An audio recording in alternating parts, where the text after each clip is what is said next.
عبادها وشر الأمور محدثاتها وكل محدثة بدعة وكل بدعة ضلالة وكل ضلالة في النار.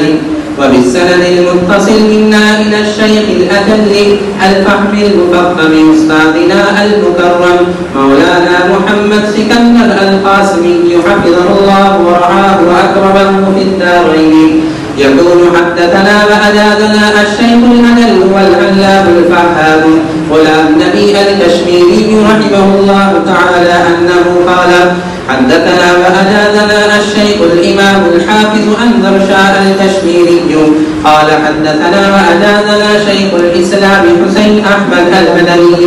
قال حدثنا وأجازنا شيخ الهند محمود حسن الديوبندي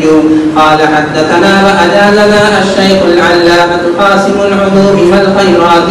حجة الله في الأرض مولانا محمد قاسم النانوتبي قال حدثنا وأجازنا الشيخ عارف بالله عبد الغني المجددي قال حدثنا وأجازنا الشيخ شائر محمد إسحاق الدهلبي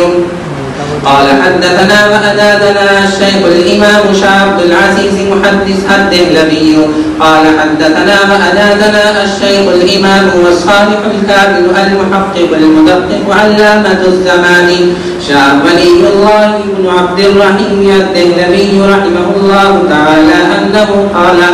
حدثنا وأجازنا الشيخ أبو طاهر الكردي قال حدثنا وأجازنا الشيخ إبراهيم الكردي قال حدثنا وأجازنا الشيخ أحمد الكشاشي قال حدثنا وأجازنا أحمد بن عبد القدوس الشنابي قال حدثنا وأجازنا الشيخ شمس الدين محمد بن أحمد بن محمد الرملي قال حدثنا وأجازنا زين الدين زكريا الأنصاري قال حدثنا وأجازنا الشيخ الحافظ بن حجر الأسقلاني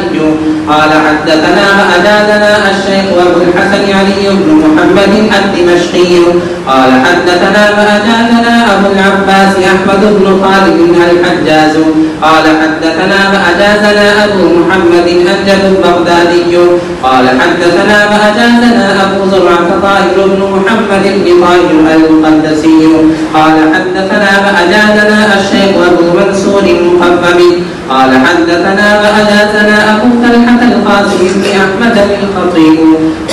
قال حدثنا وأجازنا أبو الحسن علي بن إبراهيم بن سلمة بن بحر القتان قال حدثنا وأجازنا أبو عبد الله محمد بن يزيد القزويني المعروف بابن ماجه رحمه الله تعالى عنهم أجمعين اللهم انفعنا وارفعنا بعلوم هؤلاء الشيوخ الأجمعين آمين يا رب العالمين أنه قال